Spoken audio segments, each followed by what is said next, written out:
So history about the DevOps actually. So if you see in the background, earlier we used to have a different people like the networking team. We used to have the build and release management team. We used to have the development team. In the similar way, business management team, customers, or the operations team. So different teams used to be available. So there used to be a huge gap. There is no direct connection between the developers and the operations teams. So can the developers get the missions whenever they want it immediately? No, they cannot get it. They have to go ahead and raise a request for getting a mission whenever they want to have in any environment. So it used to take a good amount of time, sweet amount of time, like maybe 1 day or 2 days, because they have to go ahead and then procure the missions and then install it manually. And there is a huge difference, or there was no direct connection between the developers and the operations teams, due to which, actually whatever the deliverables that we are supposed to deliver on time, there could be sometimes there could be an impact on the deliverables as well, and it may delay our time frame. So there was no formal communication between these two teams in the earlier days. So what has happened actually in the year 2007, there was a movement that has been started in Europe, and people in the Europe, they thought like, why can't we establish a connection between the developers and the operations team so that they can closely work together, and the developers will be knowing some kind of task what operations are doing, and operations team will be knowing what kind of common tasks that can be done by the developers as well. So that kind of thought or idea has been established in the year 2007, and that is how the DevOps has been started. So that they start like, let us start a connection between the development team and the operations team, and then let us start the DevOps. So what kind of prerequisites later they thought like, actually when we are thinking about the developers or the operations or some XYZ team who are interested to learn the holistic view of the DevOps, what kind of prerequisites normally a person should be having when they want to enter into a DevOps? So if you are a developer and if you would like to enter into a DevOps, by default, as you are a developer, you are having a very good knowledge on the coding, you are having a very good knowledge on the designing part, but you may be required to learn a little bit about how the deployments are going to perform, what kind of network operations that are required to learn to enter into the DevOps. Uh, such kind of things, deployment activities, network operations, maybe these are the extra activities that which you may be required to learn when you are entering into a DevOps as a developer. However, if you are from a system administrator already, so you might be knowing about the network operations and then how to perform the deployment, how to set up the monitoring, how to set up the logging and all such kind of things. But you may be required to do some kind of scripting, because nowadays in the DevOps, everything is in the form of an automation, everything is in the form of a code, right? So you may be required to have a little bit of knowledge on the scripting or a coding side, so that you can be, even though you are a system administrator, you can enter into the DevOps activities. So if you are interested to learn a few technologies or a few other tools, and if you are uh, ready to go beyond your defined area of competencies, and if you are ready to learn the holistic view of other technical environments, then you are very much ready to become as a DevOps engineer. So just not the DevOps engineer or the system administrator, and if you are from any other technologies, and if you would like to learn a DevOps, so this is a open area actually. So DevOps is not a kind of a specific tool set. DevOps is not a kind of specific process. It's a culture basically. So different companies will be using a different tool set, different companies will be using a different kind of processes, but ultimately DevOps is a kind of culture. So any kind of technology person, if he is interested to go beyond their competencies, and if he is ready to learn the new technologies, then he will be ready to learn the DevOps. So we have been discussing, so what kind of prerequisites even a developer should be even a person should be having in order to enter into a DevOps. So why earlier there was no DevOps actually? So how the earlier scenarios were there? why there was a thick layer between the developers and the operations teams. Let's see actually how earlier it used to be. So if you see actually the concept to cache, the flow to concept to the cache, um, there were different teams like the business teams, development teams, operations teams, and the customers, end to end customers basically. So there was, if you see, actually there is a thick layer, the line between the all the teams, business teams, development team, operations team, and customers.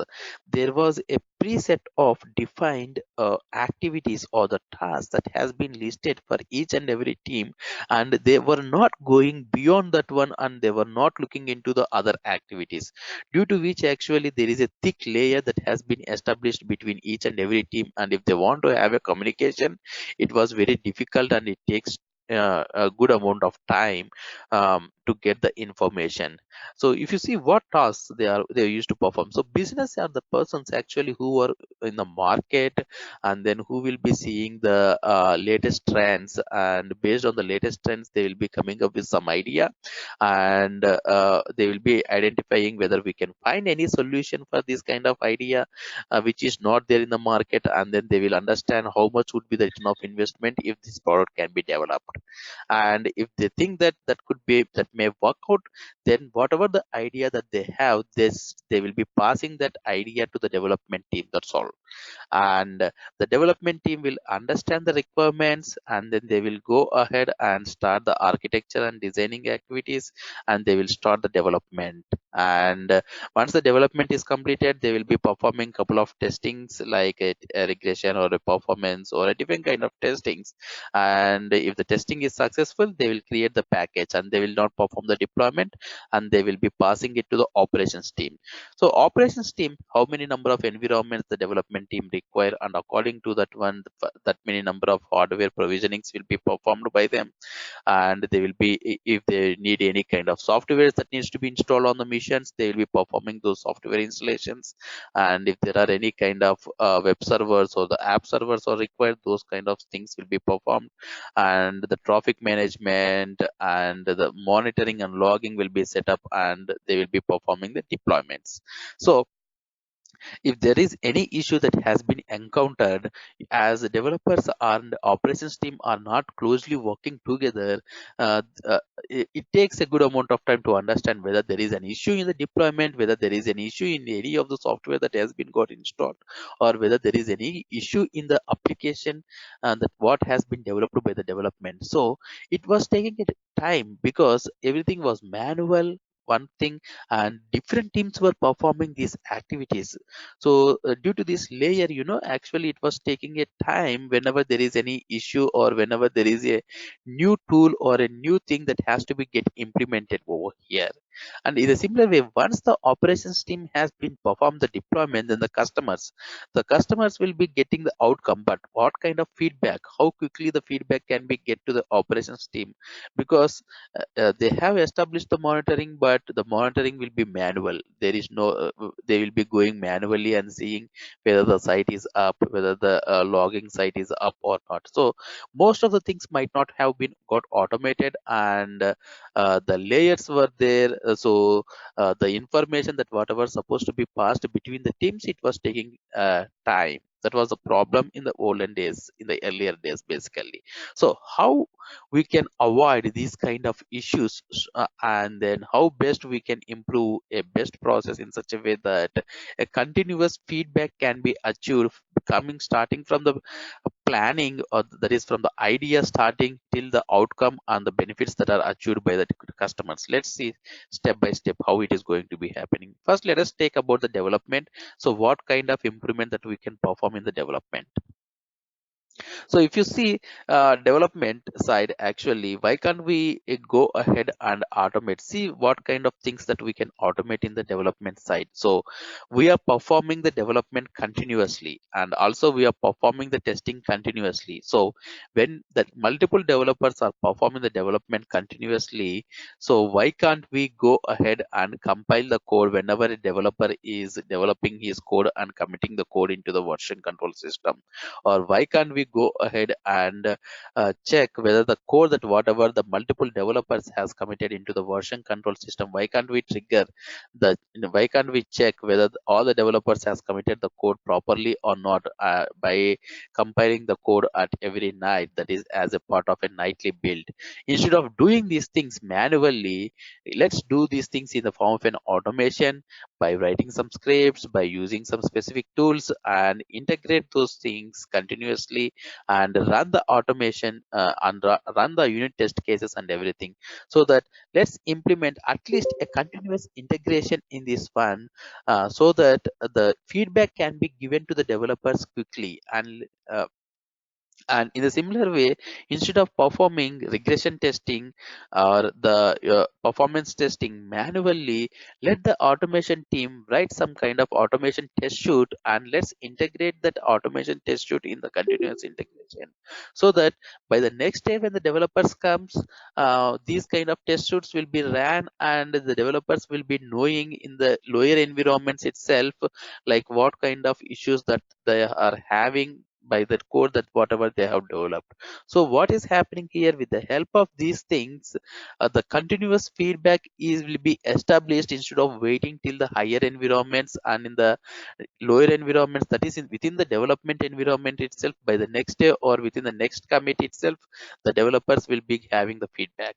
So by implementing these things, developers will be coming to know about this feedback immediately. And in a similar way, why can't we remove, what kind of things can we establish, so that instead of the business team coming to know about the product, that whatever the idea that they have given, after the completion of the product, why can't they get the product development on a daily basis, like okay, whether the developers are developing whatever the idea that I have given in the appropriate way, or whether there is any deviation. So why can't we have a direct connection between the business team and the development team? So in order to achieve that one, what kind of process we have to follow, let's see here. So if you see actually, so if in order to remove the layer between the business team and the development team, and in order to have a direct communication between the business team and the development team, you would require to follow some kind of process which is called as an agile process. So let's have a product owner. He is the person who should be having an end-to-end idea about what things has to be developed, how the end product should be there. And let's have a product versioning for each and every kind of minor releases, like maybe once in a sprint, one week sprint or 2 week sprint, and see what kind of development that has been happening, and whether the requirements are achieved in a proper way or not, instead of waiting till the end of the completion of the product, and thinking that oh no, this is not the product that what I was expecting. So with the help of this agile methodology, having a product owner who is looking into the product very closely, who is conducting these sprint meetings and all those things, and then reviewing the outcome within a completion of the sprints in a short period of time, you can have a continuous feedback, and there can be a direct connection between the business teams and the development team. So how we can remove it is in the sense, with the help of continuous integration, test automation, following a process like agile methodology, you can get a continuous feedback between the business and the development teams. So we have removed a layer between the business team and the development team. In a similar way, still there is a layer, thick layer between the operations, development team and the customer. So let's concentrate on the operations team and see what kind of automations that we can done, that we can do basically in the operation side, so that at least we can remove the manual efforts and the manual errors, human errors basically. Let's see there.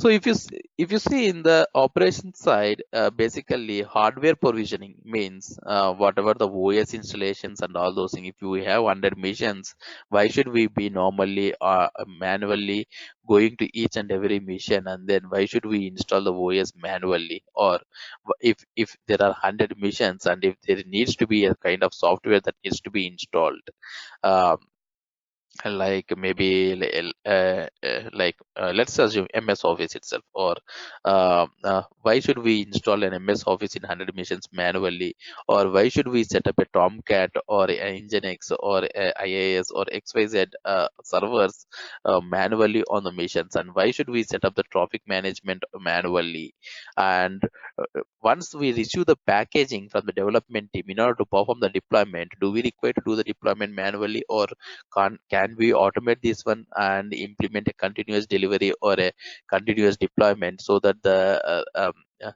feedback can be given very quickly? And the monitoring, why should we dedicate a person for having a monitoring or a logging continuously? Why can't we automate those things and set up the alerts so that no person is required to look at the graphs or the spikes and see whether the monitoring is happening properly or not? And why can't we set up a alert so that until when the alert came, that by that we can understand that yeah, there is an issue in the system, and then we can go ahead and have a look. So in order to do that one actually, so let's see actually, so we can do one thing is that auto provisioning. For doing the auto, we can do the auto provisioning, and we can go ahead and automate the configurations. We can set up the predictive analysis by setting up the monitoring system and the logging system, and we can set up the virtualization, and we can perform the auto deployment so that we can go ahead and do the continuous delivery and continuous deployment activities. And let us set up some kind of ITIL processes over here, like the by following the what is an incident, what is a problem statement, and all those things, so that let us set up some kind of service management so that the operations can be performed very easily, and we can have an end-to-end visualization as well, so that we can have a ops modernization over here. So we have automated operations. So let's see actually what kind of benefits when the customers are giving, and when they are started giving the feedback actually, what kind of things the operations team can improve so that the layer can be removed and they can closely work with the customers and get the feedback from the customers very quickly. So if you see, when the customers are facing an issue, how you normally you have to get, you should be setting up some kind of log monitoring, automation log monitoring, like whether whether there is unusual user has who was not supposed to log into the mission, whether he has logged into the mission, or whether any user is having a problem. Such kind of issues you can see in the logs by automating the logging mechanism. And in the similar way, whether there is any performance issue, whether there are any sites that are not running, if you have set up the auto monitoring, then you can get the feedback very quickly. And by giving a feedback analytic, by setting up the feedback analytics, whatever the feedback that the customer has given, so you will be getting in the form of a quicker feedback, so that the operations and customers can collaboratively work, even though there is no direct relation, but with the help of these tools there can be a proper feedback that can be given to the operations team quickly, and they can jump into the issue, and then they can start working on to that one, which is called as basically a lean ops. And by this one we can get a continuous feedback between the operations team and the customers. So we have removed the layer between the business team and the development team, and we have got the continuous feedback by establishing or by implementing couple of extra tools within that boundaries. And in the similar way, we have removed the layer between the operations team and the customers team by implementing some set of processes which is called as a lean ops, and we are able to get the continuous feedback. But still there is a layer between the development team and the operations team. So we have not still established the DevOps over here, because the layer is still there. So let's see actually what how come we can remove this layer, and what best we can do over here. So by combining all these tools, one is the ITIL, performing the auto deployment, performing the auto configurations, performing the auto provisioning, not just by the operations teams, but even by the development team. Similarly, by implementing the continuous integration, continuous deployment, continuous delivery by the operations team as well.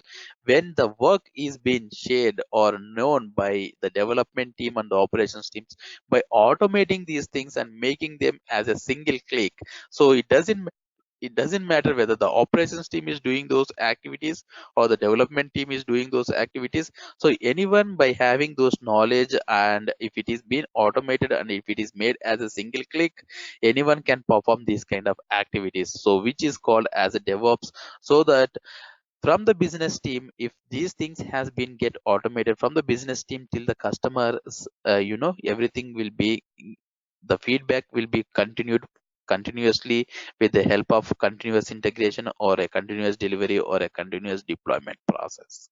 So these are the different kinds of processes that has to be get implemented, or the tool set that what we are required to have in order to set up these processes.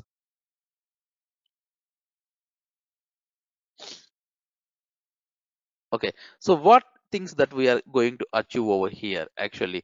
So, so from the business perspective, actually, you need to have a business objective, like what exactly you require to implement actually, and you need to have a strategic team, and you require to set up a minimum viable product actually. So, instead of having a complete product actually, let's split that one into a sprints, and then see actually for each and every sprint whether we are going in the right track or not, and follow a release trains basically. So from the business perspective, go ahead and implement these kind of strategies, so that it will be easy for you to implement the best tool as a part of outcome. In the similar way, from the development side, perform the test automation, run the unit test cases, and I mean to say, like, automate the unit test cases instead of doing the testing manually by the developer.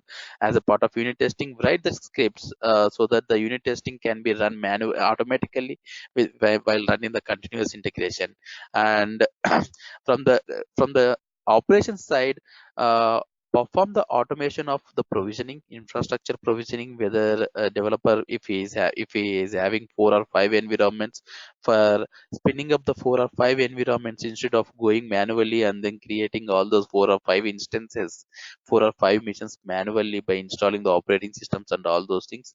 Automate those things by implementing the infrastructure provisioning, and perform the deployments automatically on those environments. If they are using any kind of cloud, or if they are using any kind of VMware's virtualizations basically, then even automate the provisioning part and the configuration section, and as well as the deployment on these systems as well.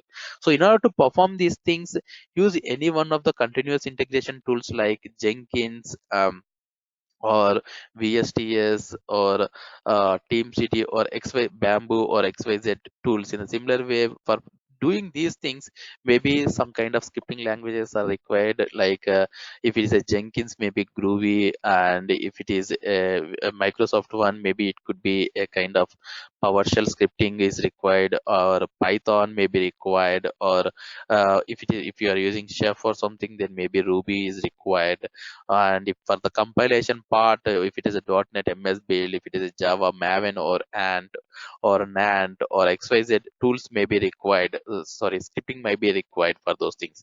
In the similar way, as I said, for getting the continuous feedback, or for checking whether the application is working fine or not, you have to set some kind of monitoring and as well as the logging mechanisms, right? So for setting up the monitoring, use some kind of tools like New Relic, and for logging, use a Splunk tool. And from the customer side, actually, set up the server logs, and set up the change requests, and set up a kind of auditing logs. So for each and every layer, set up some kind of strategies, and set up some kind of automations, so that you can get the feedback continuously. And whatever you have set up, have a single set of Kanban boards, or a dashboards, or the alerts, or the quality metrics, so that even the higher management can, instead of digging in deeply into these things by looking at these dashboards or the quality metrics or the usages or the alerts, they will also be understanding like whether we are on the same page and whether we are following the um, as per the plan or not.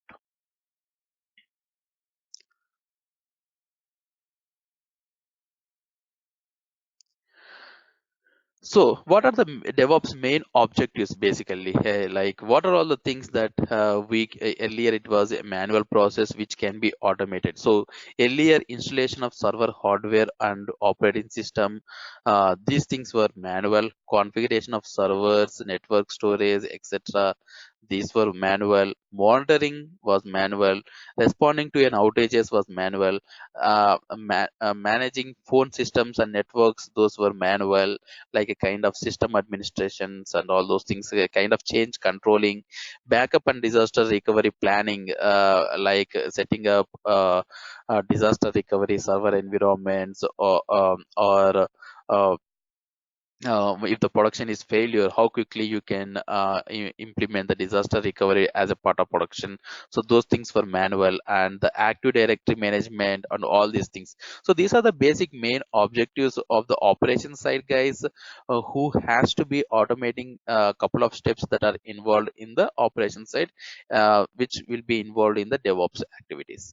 So we have been discussing about these things, right? So server hardware automation, or the configuration of the servers to be automated. So what are these called when we are automating? So those are called as whatever the infrastructure that you are going to automate. You are going to automate in a sense, you are going to write some code. So what you are going to call it as infrastructure as a code basically. Whatever the infrastructure that you are planning to provision, instead of provisioning that infrastructure in the form of a manual, instead of setting up the configuration in the form of a manual, you are going to set up that infrastructure in the form of a automation by writing some kind of code. What kind of code, what kind of tools we will be using as a part of infrastructure as a code?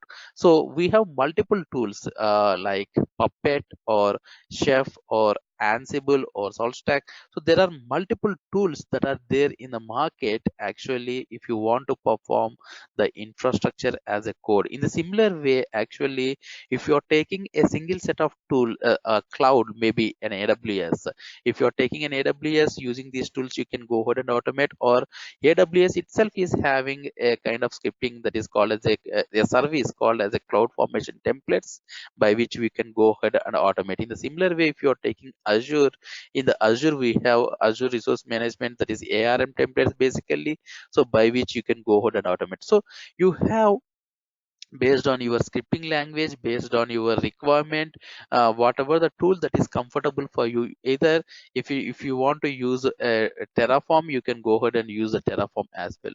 So there are multiple tools that are available in the market within the application, within the cloud specific scripting is also available.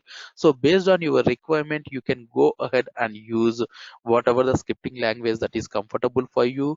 And by writing this code, you can go ahead and automate the infrastructure provisioning and as well as the configuration. And as well as if you want to perform the deployments using these tools, you can go ahead and perform the deployments as well using these tools. So this is about basically the infrastructure as a code. So whatever the infrastructure that you are doing manually as a part of installations, as a part of configurations, those things has to be done automatically as a part of infrastructure as a code using these tool sets basically.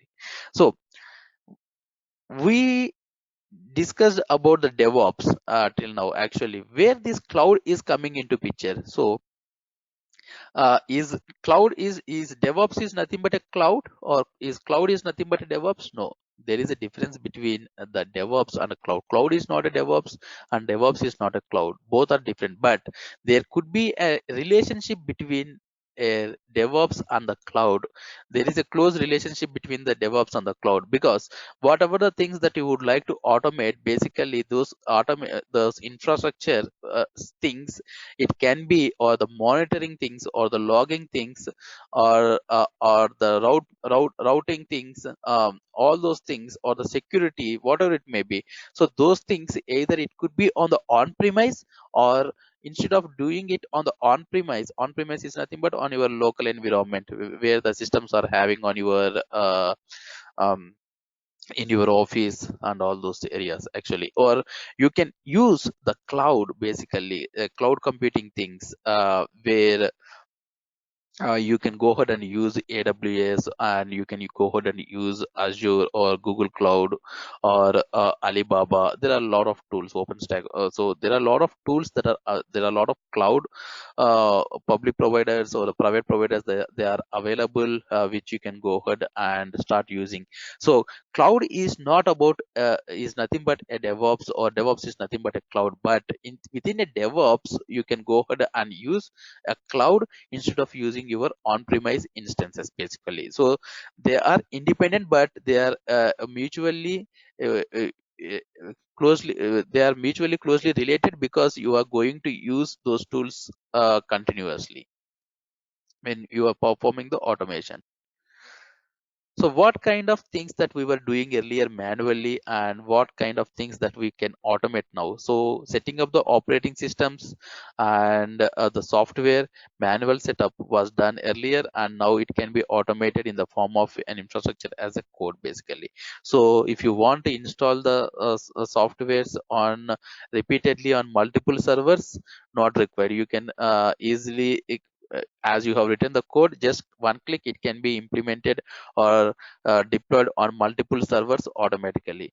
And if you are performing a manual installations, and if you are performing a manual software configurations and all those things, if there is any mess up that has been happened, can you go ahead and test in 100 missions manually in each and every mission, ensuring that yeah, this software configuration, this line of code in the configuration file has been modified successfully. If you are doing it manually, it's really takes good amount of time for you to test in each and every system and understand where the issue is. But if you are doing it in the form of an automation, as the same code has been written, and as the same code is going to be get executed, if you test one mission, you can ensure that it has been applied to all the missions automatically. And even for the scaling up, so how much time it is going to consume if more number of users are using it. And if you want to have one more mission, so if you want to have one more mission, then the developers will be raising a request to you to buy one more mission. You have to procure the mission, and then you have to install this OS, you have to configure the system, and then you have to perform the deployment. So how much is the time that is going to be consumed for doing these things? But instead of that one, if you are going ahead with the virtualization, or if you are going ahead with the cloud infrastructure setup, so it takes a fraction of seconds or fraction of minutes for you to spin up a new instance, and as a part of auto scaling process, and with the help of your infrastructure as a code setup scripts, just run it on the instance, so that the entire setup will be performed, and the load balancing will be set up, and the system will be ready for the users to start using it, so that the spikes can go down. uh, by all these things, what you are understanding, if you are automating all these things, you can 100% ensure that the development environment, or the QA environment, or the production environment, in the process of automation, everything will be same, because you are following the same scripts across all the environments, across all the missions. Whereas if you are performing it manually, as you are doing it manually, there could be a scenario where we are human beings, so basically we may commit one or the other issues some or other times by by accidentally missing some things. So we cannot guarantee is that dev, QA and production, or the staging environments are in sync or not, right?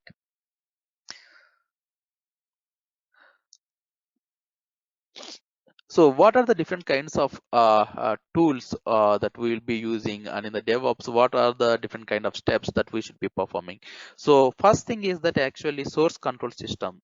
Source control system is nothing but the place where the developers will be maintaining their source codes once they write the code, so that you can maintain a proper versioning of the code. You can maintain. I will be going in depth in the coming classes, but I will be giving on the high level, like actually what exactly each and everything is, just in a one or two lines. But when we are going in the further classes, we will be giving in depth, like what each and every concept is. So source control is something like actually where you will be maintaining a versioning, where you will be maintaining a proper backups, where you will be maintaining the history basically, and you can roll back the things pretty easily, and multiple users can work on the code parallelly by creating, and parallel releases can be made in the form of a branching, and merging can be performed. So multiple options are available if you are using a source control mechanism. And in the market we have so many tools like GitHub, distributed version control system, and centralized version control systems like GitHub or SVN or VSTS or the TFS, uh, or the CVS or the Harvest. There are many tools that are available in the market. In a similar way, actually, continuous integration, as I already told you, continuous integration is nothing but whatever the latest code that developers has written, get the latest code automatically from the version control system, and compile the code using the tools like MS Build or NAND or Ant or Maven, or whatever the scripting language or whatever the language that you have used to develop the code for that respective tool to compile the code, and compile the code. And if there is any failure that has been occurred in the compilation, and then send an email notifications to the developer, like whether the build is successful or a failure, or whether there is any kind of warnings, like a build unstable. Such kind of information, pass it to the developers as a part of continuous integration. And once the compilation is completed, start, if the unit test cases have been automated, then start running the unit test cases automatically as a part of continuous integration. If it is a .NET application, it could be an NUnit test. If it is a Java application, it could be a JUnit test. And perform the static code analysis as well, like whether the code is written in a proper way or not, by following couple of rules. It's like fx cop, style cop, and all those things, and display the results in the sonar cube, uh, so that even the developers or the management can go to the sonar and understand, okay, how much percentage of the unit test cases are successful, how much of the code quality is maintained. All these kind of things, with the help of continuous integrations, we can be able to implement these things. And once that is done, the continuous inspection, as I said just now, as I said, in the continuous integration itself, you can have a tools like Ncover, FX Corp, Style Corp, and all those things. And then you can see uh, you can see the metrics basically, like what is the quality gate, sorry, what is the code coverage, and what how much of the code quality that has been maintained. And you can set up in the sonar by setting up the quality gates as a part of continuous inspection as well. So continuous deployment is something that actually, continuous deployment or the continuous testing is something that actually, so if you have automated uh, the automation, if you have automated the regression testing or a performance testing or a unit testing, yeah, user acceptance testing, or all the kind of testings automate, if you have automated, what the useful thing is, that is like no need of manual intervention over here for each and every environment. So once the dev environment deployment is completed, next we will be performing the deployment on QA environment, and the respective automation test shoot, based on the project to project. If it is a regression, we can run the regression test shoot, and we can set up a threshold over there. Uh, Basically, like if the percentage of the test cases is passing more than 90 percentage, then let's go to the higher environments, that is the UAT environment. And in the UAT environment, what kind of test should that we require to trigger? And in the UAT also, if there is a threshold is more than 90 percentage, then automatically deploy into the production. So that is how, instead of having a manual intervention, you can continuously perform the testing, and you can continuously perform the deployment if the automation test suite has been implemented. So these are the basically there are multiple companies that are following continuous delivery or the continuous deployment, so that they are making their release process pretty faster actually. And continuously, so once the deployment is completed into the production, then what is that required? So we have to uh, go into the maintenance stage and then perform the continuous monitoring by implementing by a couple of tools, by configuring couple of tools like Nagios or a Sitescope or a New Relic or a Splunk kind of logging monitoring mechanisms, right? So there are so many tools that are available in the market for each and everything, like what kind of operating systems, Linux, Unix, Windows, Mac OS, what kind of build systems, and Maven and Gradle, and then MS Build, and all those things. And monitoring side, New Relic, Sitescope, Zabbia, and for infrastructure as a code, you can have an Amazon CloudFormation template, Azure ARM templates, and for an application server, you can have a Tomcat or a WebLogic. For security, you can have Veracode.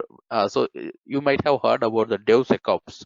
So DevOps, whatever the security operations that we are doing, basically, like static scans or the dynamic scans, those things can be automated by DevOps team. And now in the market, you might be hearing even one more buzzword called DevSecOps. So by automate, if as a DevOps person, if you are automating the security operations, you can be called as a DevSecOps guy as well, if you have having a knowledge on the security operations side as well. So what kind of security tools that we can use normally? The Veracode, Black Duck, 45, these kind of tools, and the web servers, Apache, IIS, and the messaging queues like RabbitMQ, and the configuration management, Ansible, Chef, Puppet, static code analysis, as I said, SonarQube and Sonar Runner we'll be using, and databases, MySQL, PostgreSQL, MongoDB. So these are the tools which will be available in the databases, which we may be required to automate as a part of continuous integration, continuous deployment in order to execute the SQL scripts. So if you see in the DevOps flow, there could be a couple of environments like Dev, QA, integration environment, and the production environment. Multiple environments will be available. So once the code has been committed into the version control system, then you have to generate the package, perform the deployment, and then perform the testing as a part of continuous integration in the QA environment. If it is successful, then move the package to the production. So this is the normal ideal flow as a part of continuous integration or a full-fledged continuous deployment or a continuous delivery. So this is, in order to achieve these things, there could be an infrastructure as a code, as a platform as a code, and there could be a couple of configuration management tools, version control system tools, continuous integration tools, or a monitoring tools, or a logging tools. All those tools will be used in order to implement an end-to-end automation in the DevOps. So this is about basically a DevOps, like what are all the different kind of tool sets, or what are the different types of areas where we have to do the automation and all those things. So in the DevOps, when we have these many number of tools, Azure is one of the cloud, and which is there in the market, which is an emerging one. And in the Azure, when the DevOps is coming into picture, actually, instead of using continuous integrations tools like Jenkins, Microsoft itself has developed a tool called a VSTS, where these Visual Studio Team Services, which will be covering the CI/CD pipeline, the release management, and you can see the dashboards. You can maintain the Scrum sprints here, and you can maintain the reports and the planning. Everything can be performed over here. And in the Visual Studio, in the VSTS itself, even you can maintain the version control system itself. So Azure has come up with the VSTS tool, and whatever the DevOps activities that we typically do as a kind of configuration management, with the help of configuration management with the help of ARM templates or the Azure PowerShell, and the version control system or the continuous integration and continuous deployment or a monitoring using Azure monitoring. So these are the different kind of services that we normally use in the Azure or in the version control system or in the VSTS. So these are the services or the topics that we will be going to cover as a part of Azure DevOps.